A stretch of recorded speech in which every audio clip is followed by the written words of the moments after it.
see this shit, bro.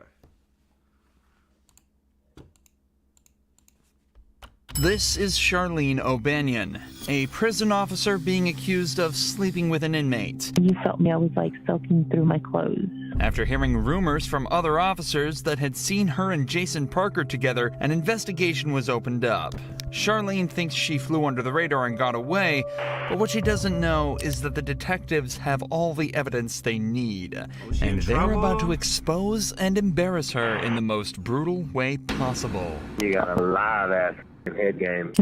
Oh my God. Right from the start, Charlene plays innocent and pretends she doesn't know anything about the allegations. We're notified of a possible improper relationship between you and Jacob Parker.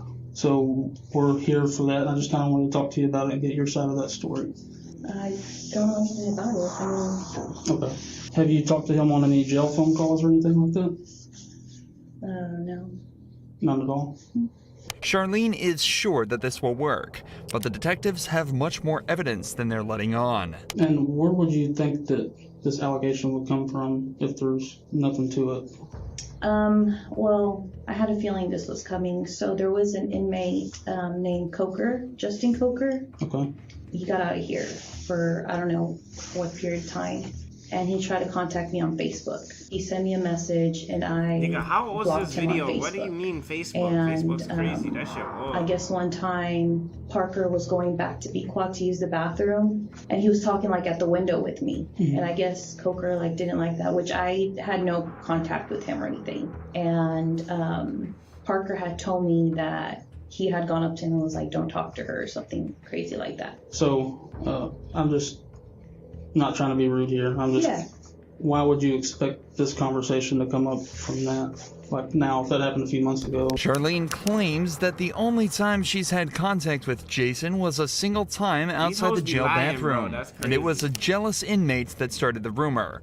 But the detective is about to share some evidence that instantly proves that Charlene is hiding something. I don't know exactly how it started, like who it started from, but I was told that it was brought to somebody's attention, and then we looked at jail calls, and there's jail calls between you and Parker, and all that stuff's recorded. So I don't think you're being completely truthful. Well, I kind of know that you're not, and I'm not trying to be rude when I say that. Yeah, no. I'm just kind of trying to lay it out on the table for you. So can you kind of tell me what's going on? I guess a few years ago, we talked, and then I ended up here, and then he ended up here. I didn't know he was here. I didn't. Oh, shit. A sneaky link. She met her sneaky link back in jail. That's crazy. I ain't gonna lie. Apparently, Charlene and Jason knew each other before prison and messed around before they both ended up here. This led to them joking around with each other here, but nothing else. Or at least, that's what she claims. In reality, the cops have recorded phone calls from inside the prison that tell a completely different story. So what about some of these phone conversations? No, not here or the phone. I just mean conversations y'all are having on the phone. No. Since he's been in here. Like sexual? Well, I'm not saying having phone sex, talking about sexual acts. From what I'm listening to on the calls, I take it as that you've given him oral sex at some point. Is what I gather from these calls. No, that was like in the world, but we never dated. We just. Okay. What kind of conversations have you had with him since you just started kind of, working here? like I sucked his dick and now he's in jail and I'm in jail too. So like talking about what this girl sound dumb as hell, bro. And then the jail call recordings. Have you been talking to him like while you're at home? Like he calls you from the jail while you're at home, or? Okay. Just 15 minutes into this interrogation, Charlene's original story is seeming less and less like the truth. She's been caught in multiple lies, admitted to having sexual relations with Jason in the past, and calling him regularly from her own home. This is highly irregular behavior for a prison officer, and it doesn't take a genius to realize something deeper may be going on. But the detective has some more questions pertaining to some more physical evidence. I haven't listened to this, but apparently there may be some talk in the calls about like photographs. Have you given him any photographs? I gave him a photograph of his mom, which he had asked for, and of his dog, Jax. Okay. Yeah. Have you given him any photographs of you? No, because So one of the things we're going to be doing is like looking at cameras and stuff too. Has there been any times where y'all were alone? Or you go out of camera view or anything like that? Anything that's going to look suspicious that way? I don't think so. It's important to remember that Charlene has worked at this prison for a while now, and as such will know all the ins and outs of everything such as security camera blind spots and patrol officer schedules. You'd think that with all this knowledge, it'd be easy to hide a relationship with an inmate. But it seems that she forgot about a few vital pieces of information. Not least the fact that all phone calls placed from the prison are recorded. But thanks to the detectives, she's about to be reminded of this fact this in nigga backed out the CD. She done. He backed out the CD. If you in the jail room and they back out the CD, you are cooked, bro. I just won the blackjack game. Yay. I just won $30. I got a lot of stuff to clean and get rid of before you come home. I'm just kidding. Yeah. I'm just fucking with you. I was trying to make you think I have all these secret things. Yeah, I bet you do. What? What? What? What do you mean? I don't know. You probably got this weird sex swing hanging from the ceiling. Kenneth probably thinks it's a swing set. Oh, if I had that sex swing, you better believe I'd leave that sucker up for you. Would you really? Hey, man. Jason be getting some booty behind bars, bro. With an officer, I know. With a gag bar and everything? I know he's a guy on his range. That's crazy. Yeah, babe. Listening to your own voice can be bad enough for some people, but listening to your own sexual phone calls in silence with two detectives in the room as you realize you've just been caught red-handed has got to be worse than any prison sentence there is. However, with the language they've used so far, there's no evidence that the pair have actually engaged in any sexual acts. But that changes quickly as Jason begins to directly incriminate Charlene on the call. I just want you to look at me sometimes and be like, damn, my woman's fine. Fine as wine. And you got a live ass fucking head game. Oh my god. Yeah, it wasn't my best moments. I was just trying to get it done. Are you in bed? Don't even get me thinking about that because it makes me so horny. Like just going back and thinking about that. It gets you horny? Oh yeah. You felt me. I was like soaking through my clothes. Get very horny very easy. I always want to have sex. Like that's not even. Not good. I mean, it's not like I just like look at someone. I'm like, oh my god, I'm so fucking horny. No, like of course, like I only get horny for you. Oh, she capping, my nigga. She is capping, chat, bro. She talking about I only get horny for you, bitch. You was lying. This nigga in jail. You be doing this with a. Bro, don't believe a girl when she says I'm only talking to you. That's some cap, bro. If you fall for that, you a goofy. No cap like this.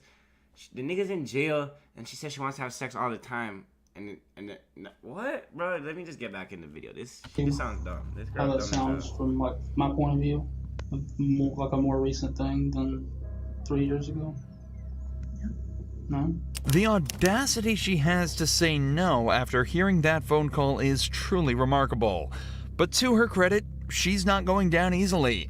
The detectives try asking her if she thinks Jason would cover for her, and she still doesn't break, sticking to her story that everything that happened outside of prison. At least she ain't Technically, this story could still be true with this phone call, but it definitely is odd for the couple to be recounting events from over 3 years ago in such detail, especially when earlier she struggled to remember any details about their relationship. You talk about how profound this was. Like just giving him this blowjob was, but you like don't remember anything about it. It's like telling me something, but you're having trouble coming up with details about it. You know what I mean? Like if it's that profound. I mean, I gave him a blowjob. How do you describe blowjob? I mean, is that? Well, what I want to know like about the blowjob. I'm just so if this is a factual thing that happened 3 years ago, I feel like you would kind of remember some stuff about it. Like I feel I mean, like we said in the car, Like when I asked you who was there.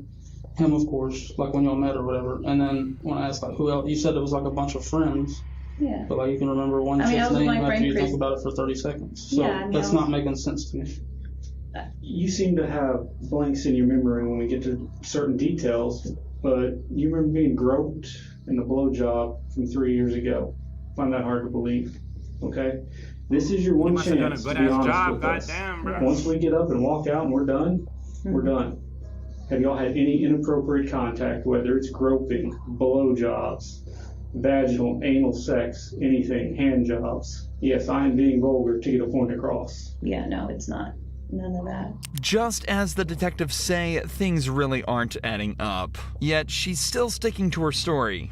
Or at least she was, before a switch flipped and she said this. And what is it? I might have given him a blowjob in the back part of the In the back part of the quad? Okay. How long ago was that? Why she snitch on herself, bro? Like, I don't get that. Like, how they get you to crack like that? Like, at first she's sticking to her story, and then she just switched up. Like, bro, if you gonna lie to the police, nigga, lie all the way.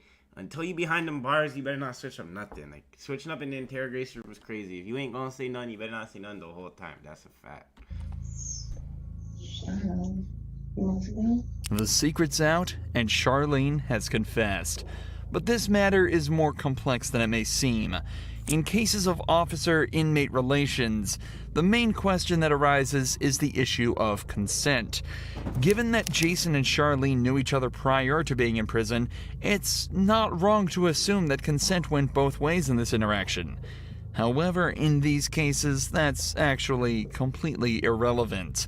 According to a 2005 report, federal law criminalizes all sexual relations and contact between prison staff and inmates, and that all sexual relations between staff and inmates are considered abuse, even if the act would have been considered consensual if it occurred outside of a prison. This is because of the huge amount of inmate abuse that was observed in prisons. In 1996, it was estimated that between 12 and 14% of all prison inmates had been sexually assaulted, and the officers were rarely punished. So to prevent this, a zero-tolerance policy was introduced to try and prevent abuse towards inmates. A policy, it seems, that Charlene completely ignored. Oh, should she go to jail? But I feel like I know the answer. I'm losing my job. So Like, what? I'm not, I don't want to ask because I already know the answer. Am I losing my job? Duh, bitch. Like, what do you think? We still gonna have your ass working here after you suck some dick? Bitch, get your ass on out of there. Go apply at McDonald's or Wendy's. You're done. Internal Affairs is aware. Investigation is separate from ours because it's two totally different. All of this is suck some dick. She an things. idiot, bro. So, Yeah. What kind of charges would, like... So it's illegal to have sexual contact with an inmate as an employee.